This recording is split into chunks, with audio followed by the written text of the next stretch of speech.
স্বামী যখন পৃথিবী হইতে সূর্য ও নক্ষত্রের দূরত্ব মাপেন, স্ত্রী তখন একটা বালিশের ওয়্যারের দৈর্ঘ্যপ্রস্থ সেলাই করিবার জন্য কাপড় মাপেন।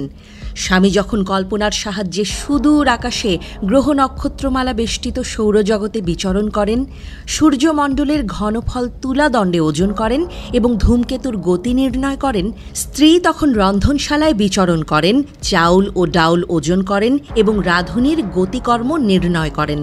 বেগম রোকেয়ার এই কথাগুলোই যেন বাস্তব হয়ে ধরা দিয়েছে ঢাকার রাস্তায়। পৃথিবীর তাবৎ প্রকৌশল কিংবা ইঞ্জিনিয়ারিং বিদ্যা যখন মহাকাশের রোবট পাঠানো নিয়ে ব্যস্ত, চলছে এআই এর নানা পরীক্ষা নিরীক্ষা, মহাকাশ থেকে সমরাস্ত্র ভাণ্ডারে যখন প্রকৌশল বিদ্যার জয় জয়কার, ইরান, আমেরিকা, চীন, ভারত, রাশিয়ার ইঞ্জিনিয়াররা যখন মিসাইল বানায়, স্যাটেলাইট পাঠায়, আকাশ প্রতিরক্ষা নিয়ে করে হরেক আলোচনা, তখন ঢাকার রাজপথে লড়াই করছেন দেশ সেরা প্রকৌশল বিশ্ববিদ্যালয়ের শিক্ষার্থীরা। কে নামের আগে ইঞ্জিনিয়ার লিখতে পারবে আর কে পারবে না, এই নিয়ে দেশ জুড়ে চলছে ধুন্ধুমার আন্দোলন। সম্প্রতি বাংলাদেশের প্রকৌশল বিশ্ববিদ্যালয়গুলোর শিক্ষার্থীদের চলমান আন্দোলন আবারও সামনে এনেছে এক পুরনো বিতর্ক। প্রকৌশলী পদবি কারা ব্যবহার করতে পারবেন, বিএসসি নাকি ডিপ্লোমা ডিগ্রিধারীরা? একই সাথে সরকারি চাকরির ১০ম ও ৯ম গ্রেডের নিয়োগ এবং পদোন্নতি নিয়ে দুই পক্ষের পাল্টাপাল্টি দাবিতে উত্তপ্ত হয়ে উঠেছে পরিস্থিতি। এই আন্দোলনের মূল কারণগুলো বুঝতে হলে আমাদের দেশের প্রকৌশল শিক্ষার ধরন এবং চাকরির বাজারে এর প্রভাব সম্পর্কে জানতে হবে। বাংলাদেশের প্রকৌশল পেশার শিক্ষাগত কাঠামো দুটি ভিন্ন ধারা অনুসরণ করে। বিএসসি ডিগ্রিধারীরা যারা এইচএসসি বা সমমানের পরীক্ষার পর বুয়েট, চুয়েট, কুয়েটের মতো প্রকৌশল ও প্রযুক্তি বিশ্ববিদ্যালয় থেকে 4 বছরের bachelor of science in engineering degree অর্জন করেন, ডিপ্লোমা ডিগ্রিধারীরা এসএসসি বা সমমানের পরীক্ষার পর পলিটেকনিক্যাল ইনস্টিটিউট থেকে 4 বছরের ডিপ্লোমা ইন ইঞ্জিনিয়ারিং কোর্স সম্পন্ন করেন। চাকরির বাজারে প্রবেশ এবং পদোন্নতির ক্ষেত্রে এই দুটি ধারার মধ্যে কিছু সুস্পষ্ট পার্থক্য বিদ্যমান, যা বর্তমান বৈষম্যের মূল কারণ।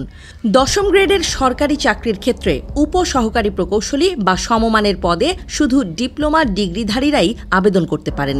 বিএসসি ডিগ্রিধারীদের জন্য এই সুযোগ নেই। আবার বিএসসি ডিগ্রিধারীরা সাধারণত বিসিএস পরীক্ষার মাধ্যমে সরাসরি 9ম গ্রেডের সহকারী প্রকৌশলী পদে যোগদানের সুযোগ পান। তবে ডিপ্লোমা ডিগ্রিধারীরা চাকরির অভিজ্ঞতার ভিত্তিতে 9ম গ্রেডে পদোন্নতি পান এবং তাদের জন্য 33% কোটা সুবিধাও রয়েছে। এই দুটি বিষয় নিয়েই বিএসসি ডিগ্রিধারীরা ক্ষুব্ধ। তাদের প্রশ্ন, মেধার ভিত্তিতে পরীক্ষা দিয়ে যোগ্য হলেও কেন তারা 10ম গ্রেডে আবেদন করতে পারবেন না? একইভাবে 9ম গ্রেডে 33% পদোন্নতি কোটা থাকায় বিএসসি ডিগ্রিধারীদের জন্য পদের সংখ্যা কমে যাচ্ছে, যা তাদের চাকরির সুযোগ সীমিত করছে বলে দাবি করছেন তারা। কে প্রকৌশলী পদবি ব্যবহার করবেন তা নিয়েও দুই পক্ষের মধ্যে মতপার্থক্য রয়েছে। বিএসসি পরীক্ষার্থীরা বলছেন উচ্চতর ডিগ্রি সম্পন্নকারীরাই এই পদবির যোগ্য। তবে ডিপ্লোমা ডিগ্রিধারীরা এর বিরোধিতা করে বলেন 2020 সালের বাংলাদেশ ন্যাশনাল বিল্ডিং কোডের গেজেটে ডিপ্লোমাধারীদেরকে ডিপ্লোমা ইঞ্জিনিয়ার হিসেবে সংজ্ঞায়িত করা হয়েছে, যা তাদের পেশাগত মর্যাদার আইনি ভিত্তি দেয়।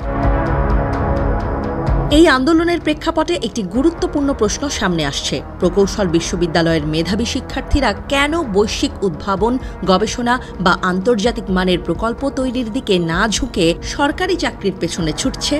কেন তারা মিসাইল, স্যাটেলাইট কিংবা রোবট না বানিয়ে বিসিএস ক্যাডার হতে চায়? বাংলাদেশের উচ্চশিক্ষা ব্যবস্থায় প্রকৌশল পড়াশোনা অত্যন্ত ব্যয়বহুল এবং মেধা সাপেক্ষ। বুয়েট, চুয়েট, রুয়েট বা কুয়েটের মতো প্রতিষ্ঠানে ভর্তির জন্য শিক্ষার্থীদের তীব্র প্রতিযোগিতার মধ্য দিয়ে যেতে হয়। কিন্তু গ্র্যাজুয়েশনের পর যখন তারা চাকরির বাজারে প্রবেশ করে, তখন প্রায়শই দুটি বাস্তবতার মুখোমুখি হতে হয়। প্রথমত, শিল্প খাতের সীমিত সুযোগ।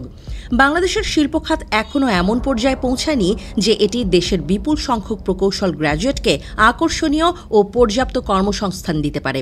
গবেষণা ও উন্নয়ন খাতে বিনিয়োগ অপ্রতুল, ফলে মেধাবী প্রকৌশলীরা স্যাটেলাইট বা ক্ষেপণাস্ত্রের মতো উচ্চ প্রযুক্তির গবেষণায় যোগদানের সুযোগ পান না।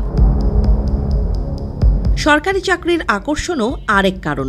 সরকারি চাকরি মানেই নিরাপত্তা, সম্মান এবং নিশ্চিত ভবিষ্যৎ।